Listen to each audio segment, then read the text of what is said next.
The World Cup is only a few rounds in, but already we've got some major upset scorelines, some wonder goals, and of course, some incredible storylines on and off the field. Let's take a look at the 5 World Cup 2018 controversies that have already happened. Number 5. Spain's sacking. Literally 2 days before the opening game of the 2018 World Cup, Spain sacked its manager Julian Lopetegui after it was announced he'd signed with Real Madrid to become their new club coach at the beginning of the 2018-19 season. Admittedly, it was a total dunk on the Spanish FA and the national team by Real to announce his appointment days before the World Cup, and the scrutiny on him throughout the tournament would have been immense. But the reaction by the Spanish FA to fire him and replace him with Fernando Hierro, a former player and Real Madrid assistant coach with very little top-tier experience, seemed more about saving face than it did a necessary strategic move. You can hardly blame Lopetegui for seizing the once-in-a-lifetime chance to coach Madrid when it was offered to him, and that offer likely would not have lasted through the World Cup, but he was in tears at his unveiling ceremony in Madrid following his sacking from the Spain job. Did he have to go, or was it a hasty move by the Spanish FA president Luis Rubiales?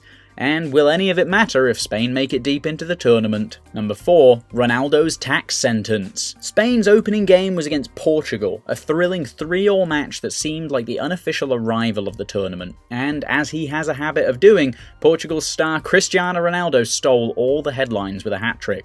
But he'd made headlines even before kickoff, when just hours ahead of the game, news broke that he'd agreed a deal with the Spanish authorities to accept an almost €19 million fine and jail sentence over his tax evasion case.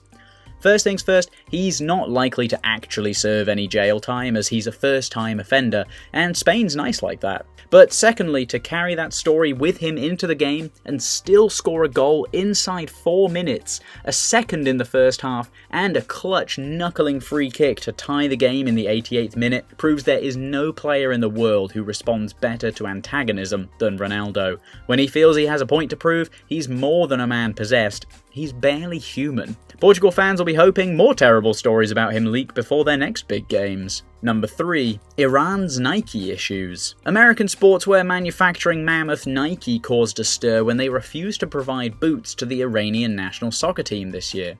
Nike claimed the decision was due to the sanctions put in place by the USA on trade with Iran, but the sanctions they mentioned had been in place for years, and the Iranian team have received boots from Nike in the past, despite their kit being manufactured by German giants Adidas.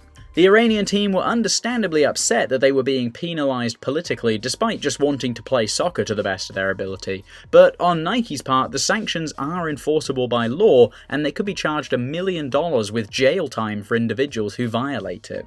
This definitely feels like a story with more chapters to come though. Either way, it's been one of the biggest and most contentious of the tournament so far, and has rallied support for the underdog team as they attempt to make it out of a group with Portugal and Spain. Number 2.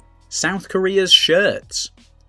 In perhaps the bizarrest quote to ever come out of a World Cup coach, South Korea's Shin Tae-young said he deliberately made his team wear different numbered jerseys in warm-up matches to confuse Swedish scouts that were spying on the team. All the players except Heung-min Son and Ki Sung-young wore different shirts against Bolivia and Senegal earlier in the month. Tae-young actually said, quote, "They might know a few of our players, but it's very difficult for Westerners to distinguish between Asians."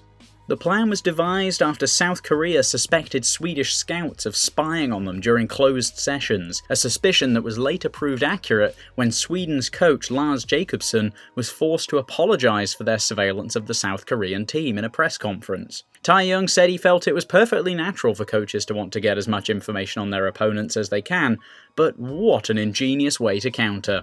How fitting for a Russian World Cup. Cold War-style espionage. Number 1. England's VAR snubs. Of course number 1 was going to be a VAR issue. Though VAR has, at the time of recording, been mostly used wisely and helpfully, its introduction means there are no excuses for getting decisions like the ones that went against England striker Harry Kane wrong. Kane and England were denied 2 clear penalties in their opening game against Tunisia, as the Three Lions captain was twice dragged down in the box awaiting corners. There was grappling all over the area as the players waited for the ball to be delivered, which was supposed to have been stamped out by now, but the Tunisian defender's rough treatment of Kane crossed the line. Not only did the referees on the pitch miss it, but the video assistants didn't chime in on the clear and obvious error either.